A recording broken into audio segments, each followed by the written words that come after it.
The 90s saw the rise of some new trends in the car world, like the JDM sport cars, hypercars and luxury SUVs. But a trend that was also started in the 90s and continued until the mid-2000s was the Art Deco/Hot Rod inspired design. Quite a few cars adopted this style: Plymouth, Prowler, Chrysler PT Cruiser, Subaru Impreza Casablanca, just to name a few. But there were many concept cars that never made it into production. So hello guys and welcome back to another video. And here are the retro style concepts of the 90s.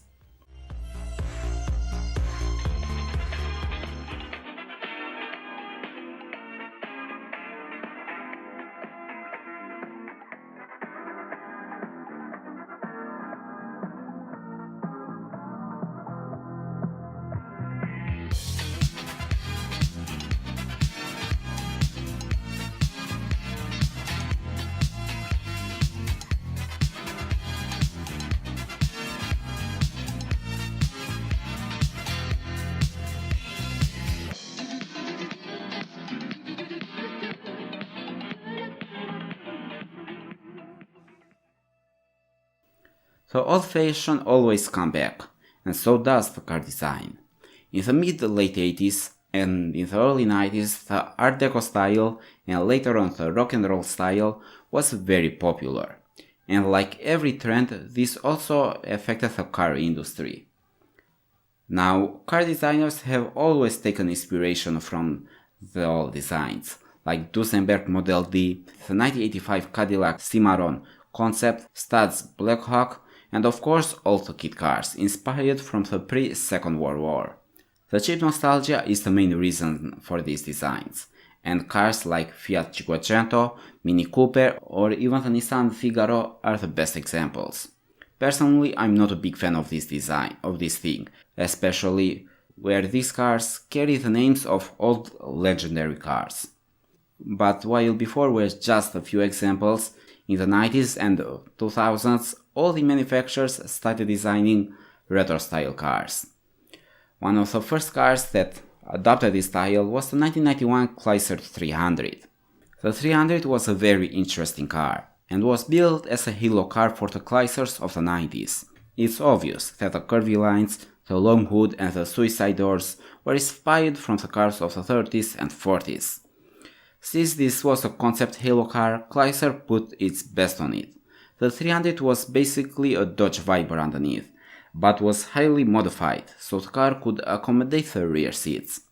The Viper space frame was stretched by 60 centimeters, and was also modified for the big wheels. The interior was full leather and was packed with the latest technology, like TV, phone and keyless entry. Like most of the 90s cars, the auto commands were designed with a driver in mind. But the best thing of this car was of course the V10 Viper engine. With 450 horsepower, the 300 would have been an amazing car, and of course a much better car than the 300Z. But sadly the car never made it into production. Another car that paid homage to its predecessor was the Aston Martin Lagonda Vignale. Lagonda Vignale was built as an attempt to revive the British brand. In 1987, Ford took over Aston Martin, and together with it came the Lagonda name. The goal was completely to rebrand Aston, and the first car that was introduced was the DB7. The Aston Martin DB7 was based on a modified Jaguar XJS platform, which was also made by Ford at the time. The DB7 was designed by Heyen, which later would design the Vanquish, the DB9 and most of the Jaguars from 2005 until now. Ford wanted to do the same thing with the Lagonda brand, so they ordered Ghia, which is also owned by them, to come up with a new concept. Ian Callum's brother, Moray Callum, came up with a completely new and a very unique design. Differently from the last Lagonda, the new one had no straight lines at all. The car was based on a Lincoln Town Car and was powered by the same 5.9-liter V12 as the DB7. The Art Deco style continued inside the car, with a mix of leather seats, wooden dashboard and some aluminum touches. Sadly, Ford decided to stop this project, since it would have been too expensive to revive a forgotten brand like Lagonda. but Prince Jeffrey of the royal family of Brunei loved the car so much that he ordered one for his collection. The $1.5 million car was a bit different from the concept, since it had received new headlights, a new grille, a new hood, and some interior changes. In 2002, the concept car was sold at auction for $400,000. In 1995, Chrysler presented another retro-style car. The Kleiser Atlantic paid homage to the legendary Bugatti Atlantic. After serving as judges at the Pebble Beach Concours d'Elegance, Bob Lutz, the president of Chrysler at the time, and Tom Gale, the chief designer, asked the Chrysler design team to come up with the best concept possible. Lutz asked them to take inspiration from the best French cars of the 1930s, like the Delagesse, Talbot Lagos, and Bugattis. And the 1995 Atlantic is what they came up. While I really like the design of the 300 and the Lagonda, I don't know about the Atlantic. Maybe because the car looks like a kid car. Looks like Chrysler never designed the interior for the Atlantic, since they never released photos of it. The car was powered by two Dodge 2-liter straight-4 engine, which were packed together, creating this way a straight-8 engine, which went perfectly with the style of the car. In 1996, Lincoln presented the Steinel, which was another 4-door luxury sedan. The Steinel paid homage to the Lincoln Continentals of the 40s and 50s, with taking inspiration from their design. Renault also presented a retro-inspired concept. The Renault 50 was built for the 50th anniversary of the 4CV. The car didn't look bad in my opinion, and probably would have been a very interesting car. The 50 was based on a Renault Sport Spider modified chassis. The power came from a 1.2-liter mid-mounted engine, which sent 60 horsepower to the rear wheels. The interior was very funky, with plenty of colors and different materials, including here linen and rattan.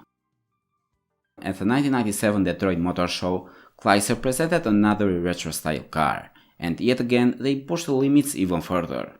The design of Phantom was inspired from the Newport Phantom and the Imperial Parade Phantom. The Phantom featured a two-cabin interior, where the front and the rear seats were separated. Despite being a giant car, the wheelbase measured at 3,353 mm. Just for measures, the Maybach has a 3,365 mm wheelbase. The Phantom was a convertible, which pushed the luxury experience a step further. The power came from a 5.4-liter V12 engine, which was formed from two Chrysler V6 engines. When it comes to retro-style cars, Plymouth is the first name that comes in your mind, since the Plymouth Prowler is the best representative of this style. But besides the Prowler, Plymouth also wanted to build another retro-style car, and this car was the 1997 Plymouth Pronto. Plymouth was trying to rebrand itself as a budget-friendly car which at the same time had unique styling. The Prowler was meant to be the main car, and all the other cars that would follow it would share the same design language. The Pronto looks a lot like the PT Cruisers, but the plastic parts gave the Pronto a meaner look.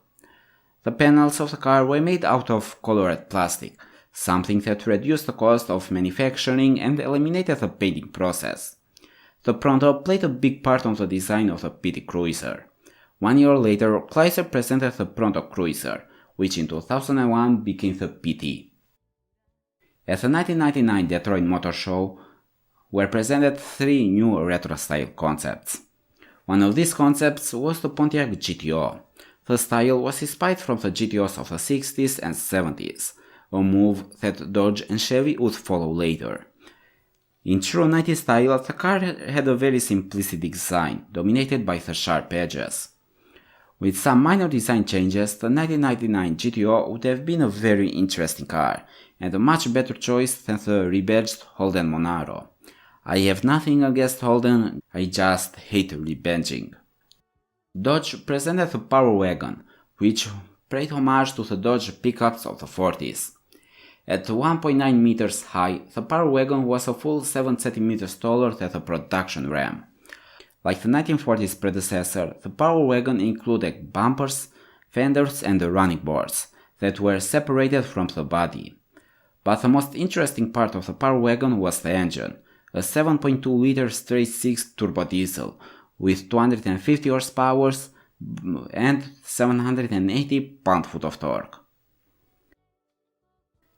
Chevy also decided to pay homage to its iconic cars. Based on the mechanics of the 4th gen Camaro, the 99 Nomad featured a design which was inspired from the wagons of the 50s and the 60s. The best car to compare the 99 Nomad is the 11th gen Ford Thunderbird, which was presented in 1998. With a beautiful body, the power and power underneath, the Nomad would have been a very interesting car. Sadly, Chevy had no intention to build this car. But while most of these cars have started to show their age, this isn't the case for the Ford O21C.